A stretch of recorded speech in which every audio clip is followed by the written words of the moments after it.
మంచిగా చెప్పినట్టుగా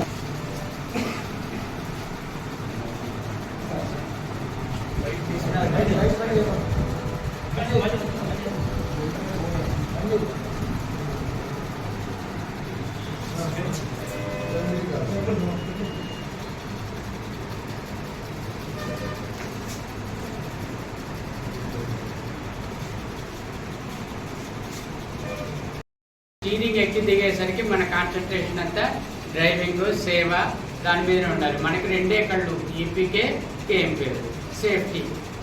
ఈ రెండు మనకు అవసరం. మన ఈ ఆర్టీసీ ఇంకా కలకాలం ముందుకు సాగాలంటే అత్యంత కార్పొరేషన్లో హీరో ఎవరైనా అంటే డ్రైవర్. మేమంతా వెనక నుంచి మీకు దిశ చూపెట్టేవాళ్ళం. కానీ రియల్ యాక్టర్స్, హీరోస్ మీరే. ఎందుకంటే కార్పొరేషన్ మంచి పేరు వచ్చినా మీ వల్లనే వస్తుంది. మీరు నిత్యం వేలాది మందితోటి మమేకమై ఉంటారు కాబట్టి మీరే హీరోస్ కావాలి, కానీ విలన్స్ కావద్దని నేను కోరుకుంటున్నాను. రైట్.